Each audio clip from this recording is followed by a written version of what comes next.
దేవుని పరిశుద్ధ నామమునకు మహిమ కలుగునగాక. మన రక్షకుడును విమోచకుడునైన యేసుక్రీస్తు వారి నామములో ఆశీర్వదించబడిన ఈ మంచి సమయములో మరొకసారి కూడా శుభములను తెలియపరుస్తూ ఉన్నాను.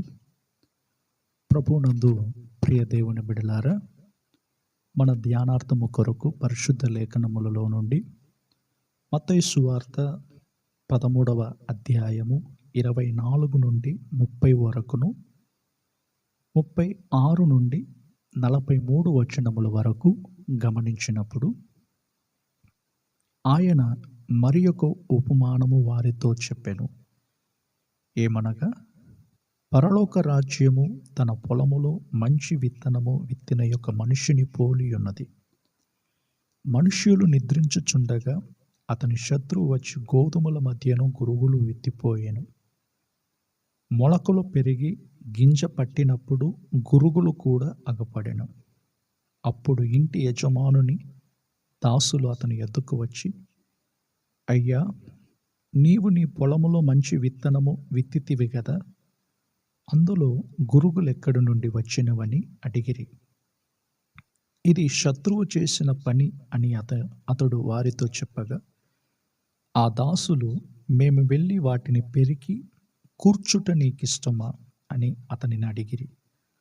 అందుకతడు, వద్దు, గురుగులను పెరుకుచుండగా వాటితో కూడా ఒకవేళ గోధుమలను పెళ్ళగింతురు. కోతకాలము వరకు రెంటిని కలిసి ఎదుగనీయుడి.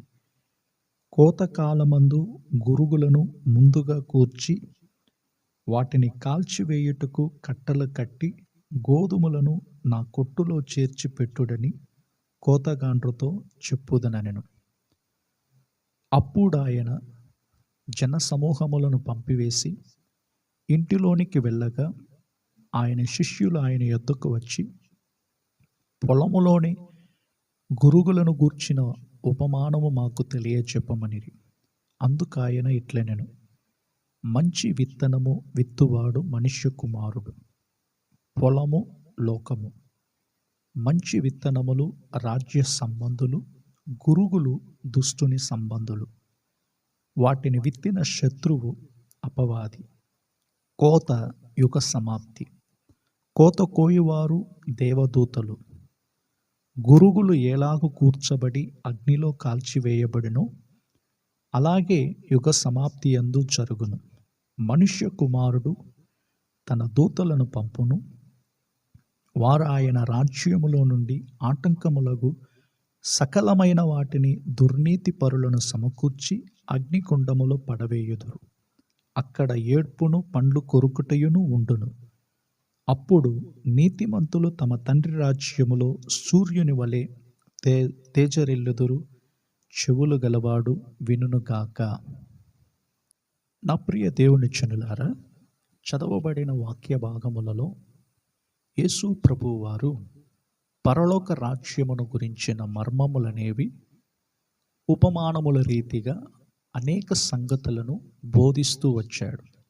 శిష్యులకును జన సమూహములకును దేవుని రాజ్యమును గురించిన మర్మములనేవి తెలియజేస్తూ సులభముగా అర్థము చేసుకునే విధములో యేసు ప్రభువు వారు ఈ ఉపమానములనేవి అనేకులకు బోధించుచు దేవుని రాజ్యమునకు ఎలా సిద్ధపడాలి, ఆయన రాజ్యములో మనం ఎలాగా ప్రవేశించాలి, ఇలాంటి విషయాలన్నీ కూడా సులభముగా అర్థం చేసుకోవడానికి అర్థమయ్యే భాషలో ఆయన తెలియచెప్పుచు, మరి దేవుని రాజ్యమును గురించిన మర్మములు మనము తెలుసుకొని వాటి ప్రకారముగా మన ఆధ్యాత్మిక జీవితాలనేవి కట్టబడుతూ మరి ప్రభు రాకడకు సిద్ధపడాలనేదే ఆయన గొప్ప ప్రణాళిక అయి ఉన్నది. నా ప్రియ దేవుని ప్రజలారా, గురుగులు గోధుమలు ఏకమై పెరుగుచున్న విషయములను గురించి ఇక్కడ తెలియజేస్తూ ఉన్నాడు. మనుష్యులు నిద్రించుచుండగా అతని శత్రువు వచ్చి గోధుమల మధ్యను గురుగులు విత్తిపోయెను. మరి మంచి విత్తనములు రాజ్య సంబంధులు, గురుగులు దుష్టుని సంబంధులు.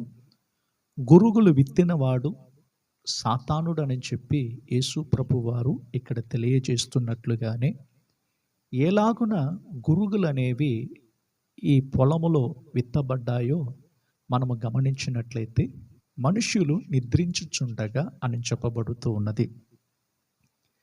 దేవుని బిడల యొక్క జీవితాలలో కడవరి దినములలో అనేకులు అనేక విధములైన కార్యముల చేత వంచింపబడుతూ, మోసపరచబడుతూ, సత్యము నుండి తొలగిపోవడానికి కూడా పలు విధములైన రకరకాల బోధలనేవి ప్రస్తుతము మనము గమనిస్తూ ఉన్నాం. కడవరి దినములలో ఏర్పరచబడిన వారితో సహితము మోసపరచబడుతురు, వంచింపబడుతురు. ఇలాంటి విషయాలన్నీ కూడా యేసు ప్రభువారు ముందుగానే తెలియపరుస్తూ వచ్చాడు. ఎందుకంటే సత్యమును విననివ్వకుండా సత్యము నుండి తొలగిపోవడానికి సాతానుడు తన కుయుక్తి తంత్రముల చేత అనేకులను వంచించుచు, అనేకులను తప్పు త్రోవలోనికి నడిపించేవాడుగా ఉంటున్నాడు. కారణము, ఏ విధము చేతనైనను దేవుని రాజ్యములోనికి ప్రవేశింపకుండానట్లు, యుగయుగములు ఆయనతో పాటు జీవింపకుండా ఉండునట్లు సాతానుడు పడిపోయిన వాడు గనుక అనేకులను పడగొట్టేవాడుగానే ఉంటున్నాడు. కానీ వారిని దేవుని రాజ్యములోనికి వెళ్ళనివ్వకుండా పలు విధాలుగా క్రియ చేస్తూ ఉంటున్నాడు. ఆరోగ్యకరమైనటువంటి బోధలకు చెవియొగ్గనివ్వకుండా కల్పనా కథల వైపు, తమకిష్టము వచ్చినటువంటి కార్యముల వైపు అనేకులను నడిపించేవాడుగా ఉంటున్నాడు. నా ప్రియ దేవుని బిడలారా, పరిశుద్ధ లేఖనములలో ఇక్కడ మనము గమనించినప్పుడు పొలము అనేది మొదటిగా లోకమునకు సూచనగా ఉన్నది, రెండవదిగా మన హృదయమునకు సూచనగా ఉన్నది, మూడవదిగా సంఘమునకు కూడా సూచనగా ఉన్నది. దేవుని బిడలు లోకములో బ్రతుకుతున్నంత కాలము కూడా ఒక ప్రత్యేకమైన జీవితము జీవిస్తూ, ప్రభువు నిమిత్తము ఆసక్తి కలిగి, వైరాగ్యము కలిగి ఈ జీవితాన్ని కొనసాగించుచు, తండ్రి రాజ్యములో సూర్యుని వలె ప్రకాశింపబడుతున్న అనుభవములోనికి మనం నడవాలి. అదే విధముగానే మన హృదయములో దేవుని సత్యవాక్కులకు చోటివ్వాలే తప్ప అబద్ధమైనటువంటి విషయాలకు మనము చోటివ్వకుండా, అబద్ధమైన కార్యములకు మనము చెవియొగ్గకుండా. ఎందుకంటే సాతానును గురించి యేసు ప్రభువారు తెలియజేస్తున్నటువంటి మాటలు యోహాను సువార్త 8వ అధ్యాయము 48వ వచనములో అనుకుంటాను, వాడు ఆది నుండి అబద్ధికుడు, అబద్ధమునకు జనకుడు అని చెప్పి యేసు ప్రభువారు తెలియజేశారు. ఎలాగా ఆది నుండి అబద్ధికుడుగా మారుచూ ఉన్నాడో మనం ఒకసారి వెనుక వెళ్ళినప్పుడు ఆది కాండము 3వ అధ్యాయములో మొదటి 6 వచనములను మనం గమనిస్తే, ఆది కాండము 3వ అధ్యాయము మొదటి 6 వచనములు, దేవుడైన యెహోవా చేసిన సమస్త భూజంతువులలో సర్పము యుక్తిగలదై ఉండెను. అది ఆ స్త్రీతో, ఇది నిజమా? ఈ తోట చెట్లలో దేని ఫలమునైనను మీరు తినకూడదని దేవుడు చెప్పానా అని అడిగాను. అందుకు స్త్రీ, ఈ తోట చెట్ల ఫలములను మేము తినవచ్చును, అయితే తోట మధ్యనున్న చెట్టు ఫలములను గూర్చి దేవుడు మీరు చావకుండునట్లు వాటిని తినకూడదనియు వాటిని ముట్టకూడదనియు చెప్పినని సర్పముతో అనెను. అందుకు సర్పము, మీరు చావనే చావరు, ఎలయనగా మీరు వాటిని తిను దినమున మీ కన్నులు తెరవబడుననియు మీరు మంచి చెడ్డలను ఎరిగిన వారై దేవతల వలె ఉందురనియు దేవునికి తెలియనని స్త్రీతో చెప్పగా, స్త్రీ ఆ వృక్షము ఆహారమునకు మంచిదియు కన్నులకు అందమైనదియు వివేకమునిచ్చు రమ్యమైనదియునై ఉండుట చూచినప్పుడు ఆమె దాని ఫలములలో కొన్ని తీసుకుని తిని తనతో పాటు తన భర్తకును ఇచ్చెను, అతడు కూడా తినెను అని చెప్పబడుతూ ఉన్నది. చూడండి, ఆది కాండములో సాతానుడు హవ్వను మోసపరుచు విధానం అనేది ఇక్కడ మనము గమనిస్తూ ఉన్నాం. పలు విధాలుగా క్రైస్తవ మార్గములో కొనసాగుతున్న దేవుని బిడ్డల యొక్క జీవితాలలో కూడా లోకములో అందమైన కార్యములను మనసుకు నచ్చే విధముగా మనం బ్రతకవచ్చు అనే రీతిలో ఈ రోజుల్లో ఇటువంటి బోధలనేవి చాలా బయలుదేరుచూ ఉన్నాయి. నా ప్రియ దేవుని బిడలారా, దేవుడు మనకు ఏదైతే ఆజ్ఞాపించాడో దాని ప్రకారముగా మనము కొనసాగుతూ ఉండాలి తప్ప, ఆ ఆజ్ఞలకు మనము విధేయత చూపి దేవునికి భయపడుతూ ఉన్నప్పుడు మన జ్ఞానమునకు ఆరంభముగాను మూలముగాను కనబడుచు ఉన్నది. కనుకనే సామెతల గ్రంథము 1వ అధ్యాయము 7వ వచనములో మనం గమనించగలము, యెహోవా యందలి భయభక్తులు గల వారికి తెలివికి మూలము అని చెప్పబడుతున్నట్లుగానే, మరి దేవుని బిడ్డల యొక్క జీవితాలలో మనము దేవునికి భయపడుతూ ఆయన ఆజ్ఞలను మనం అనుసరించి నడుచుచూ ఉన్నప్పుడు మన హృదయములలో మంచి విత్తనములనేవి విత్తబడుచూ ఉండను. మంచి విత్తనములను విత్తువాడు మనిషి కుమారుడు అని చెప్పబడుతున్నది. మరి మంచి విత్తనములు, మంచి విషయాలు, మంచి కార్యములు, మంచి సత్ప్రవర్తన కలిగిన జీవితం అనేది మనలో కలిగి ఉండాలని దేవుడు ఎదురు చూస్తూ ఉన్నాడు. అయితే కొన్ని సందర్భాల్లో మనము నిర్లక్ష్యముగా ఉన్నప్పుడు, అశ్రద్ధగా ఉన్నప్పుడు, నిర్విచారముగా ఉన్నప్పుడు సాతానుడు మన హృదయములలో పలు తన కార్యములను మన హృదయములో విత్తిపోయేవాడుగా ఉంటున్నాడు. అందుకనే అక్కడ చెప్పబడిన ఉపమానములు ఏమని చెప్పబడింది? మనుష్యులు నిద్రించుచుండగా అపవాది వచ్చి గురుగులను విత్తిపోయాడంట. గోధుమలతో పాటు గురుగులు కూడా ఎదుగుచూ వచ్చాయి. కానీ యుగ సమాప్తి యందు రెండిటిని వేరు చేసి గురుగులను కట్టలు కట్టి అగ్నిలో కాల్చివేయబడిన రీతిగానే యుగ సమాప్తి యందు కూడా అలాగనే జరుగునని యేసు ప్రభువారు ఇక్కడ చాలా తేటగా మనకు తెలియజేస్తూ ఉన్నాడు. కనుకనే దేవుని బిడల యొక్క జీవితాలలో కడవరి దినములలో మనము దేవునికి భయపడేటువంటి వ్యక్తులముగా ఉండాలి. సాతాను యొక్క తంత్రములను, సాతాను యొక్క కుయుక్తి అయిన కార్యములను వివేచించగలిగిన హృదయం అనేది మన జీవితంలో ఉండాలి. ఇదే విషయమును అపోస్తులుడైన పౌలు కొరింథీయులకు రాసిన 2వ పత్రిక 11వ అధ్యాయము 2-3 వచనములలో మనం గమనించినప్పుడు, దేవాసక్తితో మీ ఎడల ఆసక్తి కలిగి ఉన్నాను, ఎందుకనగా పవిత్రురాలైన కన్యకునుగా ఒకడే పురుషునికి అనగా క్రీస్తుకు సమర్పింపవలనని మిమ్మును ప్రదానము చేసి తిని గాని, సర్పము తన కుయుక్తి చేత హవ్వను మోసపరిచినట్లు మీ మనస్సులను చెరపబడి క్రీస్తు ఎడలనున్న సరళత నుండి పవిత్రత నుండి ఎట్లయినను పోవునేమో అని భయపడుచున్నాను. కనుక క్రీస్తు ఎడలనున్న సరళతల నుండి, పవిత్రత నుండి, చూడండి, హవ్వను ఏ విధముగా మోసపరిచి కుయుక్తిగా తంత్రముగా తన కార్యములను తెలియజేస్తూ హవ్వను మోసపరిచిన విధముగానే నేడు కూడా అనేకులను క్రీస్తు యొక్క సరళత నుండి మోసగించేవాడుగా ఉంటున్నాడు. పవిత్రత నుండి తప్పిపోవుటకు పలు విధములైనటువంటి బోధలనేవి మనుషునికి బోధించబడుతూ వస్తూ ఉన్నాయి. ఎందుకనగా సాతానుడు తన యొక్క ఉద్దేశములను ఎలాగైనా మనుషులలో నెరవేర్చుకోవాలని చెప్పి ఆలోచిస్తూ ఉన్నాడు. నా ప్రియ దేవుని బిడ్డలారా, మనము అలా ఉండకుండా మన హృదయములలో మంచి విత్తనములనేవి విత్తబడుతూ ఉండాలి. మనము రాజ్య సంబంధులంగా మనం మార్చబడాలి. మనలో అతిక్రమములను, దోషములతో కూడా మన జీవితం ఒకవేళ అలా కొనసాగుతూ ఉన్నట్లయితే ఒక దినమందు దేవుని న్యాయ తీర్పు ఎదుట మనము నిలబడే వారముగా ఉంటున్నాం. కనుకనే మరొక విషయాన్ని నేను మీ ముందు ఉంచాలని చెప్పి ఆశపడుతూ ఉన్నాను. రాజులు మొదటి గ్రంథము 21వ అధ్యాయము 25వ వచనము నుండి 29వ వచనం వరకు మనము గమనించినప్పుడు, తన భార్య అయిన యెజెబెలు ప్రేరేపణ చేత యెహోవా దృష్టికి కీడు చేయ తన్ను తాను అమ్ముకొనిన ఆహాబు వంటి వాడు ఎవ్వడునూ లేడు.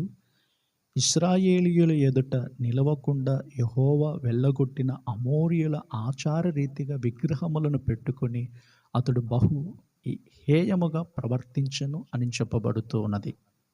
చూడండి, యెజెబెలు ఆహాబు జీవితంలోనికి వచ్చిన తరువాత దేవుని దృష్టికి బహు కీడైన వ్యక్తిగా మార్చబడుటకు కారకుడుగా మారాడు.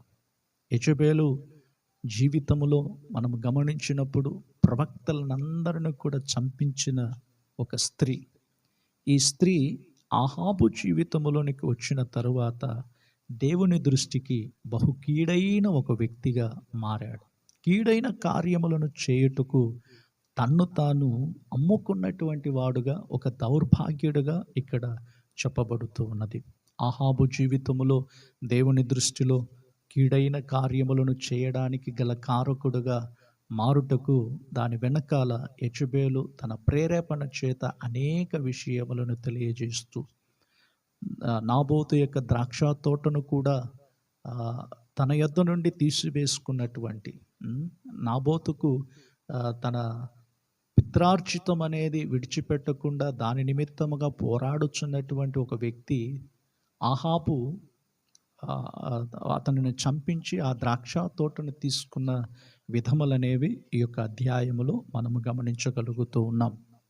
కనుకనే నేడు కూడా అనేక మంది యొక్క జీవితాలలో తప్పైన బోధలకు చెవియొగ్గుతున్నారే కానీ ఏది సత్యమో ఏది నిజమైన కార్యములో తెలుసుకోలేనటువంటి దౌర్భాగ్యమైనటువంటి జీవితాలు మనలో కనబడకుండా ఆరోగ్యకరమైనటువంటి బోధలకు మనము చెవియొగ్గుతూ కల్పనా కథల వైపు మన హృదయములనేవి త్రిప్పబడకుండానట్లు, కల్పనా కథల వైపు మన జీవితం కొనసాగుకుండునట్లు, మన హృదయములో మంచి విత్తనములను విత్తుచున్న మనుష్య కుమారుడు ఆయన ఆలోచనల ప్రకారముగా మనము కొనసాగినట్లయితే మనము ఆ రాజ్య సంబంధులంగా మనం మార్చబడగలము. కనుక నా ప్రియ దేవుని బిడలారా, మనలో విత్తబడుచున్నటువంటి ఆ విత్తనములనేవి మంచి విత్తనములుగా మారనివ్వండి. గురుగులు ఒకవేళ ఉన్నట్లయితే వాటి నుండి మనము విడుదల పొంది, అనగా చెడు స్వభావములు, చెడు క్రియలు, చెడు కార్యముల నుండి మనం విడుదల పొంది మన ఆధ్యాత్మిక జీవితాన్ని కాపాడుకుంటూ ఏర్పరచబడిన వారి సహితముతో కూడా మోసపరచబడుతున్న ఈ కాలములలో మనము ఆ మోసమైన క్రియల నుండి మనం విడుదల పొందుకోవడానికి ఎల్లప్పుడూ మెలకువగా ఉండి ప్రార్థన చేస్తూ మెలకువ కలిగిన జీవితం మనలో కలిగి ఉన్నట్లయితే నిశ్చయముగా ఒక దినమందు యేసు ప్రభువారు మధ్యాకాశములో బయలుపడినప్పుడు మనము రూపాంతరము చెంది ఆయనను చేరుకోగలుగుతూ ఉన్నాము. కనుక నా ప్రియ దేవుని బిడలారా, ఇక్కడ చెప్పబడిన ఈ ఉపమానములు మనుష్య కుమారుడు విత్తిన విత్తనములు, మరి రాజ్య సంబంధులు అని చెప్పబడుతూ ఉన్నది. గురుగులు దుష్టుని యొక్క సంబంధులు అని చెప్పబడుతున్నది. దేవుని యొక్క న్యాయ తీర్పు అనేది ఒకటి ఉన్నది కనుక ఆ న్యాయ తీర్పు నుండి మనము తప్పించుకోవడానికి మన ప్రభువు మన నిమిత్తముగా కల్వారి శిలువలో ఆయన మరణించినందు మూలముగా మనకు ఒక విమోచన దొరికి ఉన్నది. కాబట్టి ఈ కడవరి దినాలలో మనము మోసపరచబడకుండునట్లు మనము బహు జాగ్రత్తగా మనలో ఉన్న నిర్విచారము, నిర్లక్ష్యము, అశ్రద్ధ ఇవన్నీ కూడా మన యొద్ద నుండి పారద్రోలబడి మనము ఒక విశేషమైన వ్యక్తులంగా మనం మార్చబడి యుగయుగములు మనము దేవునితో కూడా ఉండడానికి ప్రభువు మనందరికీ సహాయము చేయునుగాక. ఉన్న పాటున మనము కన్నులు మూసినట్లయితే ప్రార్థనతో నేను ముగిస్తాను. ప్రేమ కలిగిన మా తండ్రి, మీకు స్తోత్రాలు చెల్లిస్తూ ఉన్నాము. ఆశీర్వదించబడిన ఈ మంచి సమయములో తండ్రి, ఈ ఉపమానములో చెప్పబడిన కార్యములు మా జీవితములో ఒకవేళ దుష్ట కార్యములు కలిగి ఉన్నట్లయితే వాటి నుండి మాకు విడుదల దయచేయండి. దేవా, మంచి విత్తనములను విత్తుచున్న ఆ క్రియలు, మంచి స్వభావములు, మంచి ఆత్మీయ ఫలములను ఫలించే అనుభవంలో మేము ఎదగడానికి కృప చూపండి తండ్రి. హవ్వను ఏ విధముగా మోసపరచబడిన విధముగానే మరి తిన్నని మార్గము నుండి, పవిత్రత నుండి తొలగిపోకుండానట్లు మమ్మలను కాపాడుకోవడానికి మాలో ఉన్నటువంటి నిర్లక్ష్యము, అశ్రద్ధ, నిర్విచారం అంతటిని కూడా మీ నామమందు తొలగించమని ప్రార్థిస్తూ స్తుతి, ఘనత, మహిమ, ప్రభావములు మీరే పొందుకోమని యేసు నామములో ప్రార్థించి అడిగి పొందుకుని నామ మా తండ్రి, ఆమేన్. కనుక నా ప్రియ దేవుని బిడలారా, ఆత్మీయ వర్తమానములను వింటూ ఆధ్యాత్మిక జీవితములో బలపరచబడుతూ ప్రభు రాకడకు సిద్ధపడగలరు. ప్రభు మిమ్ములను, మీ కుటుంబాలను దీవించి ఆశీర్వదించునుగాక. Praise the lord.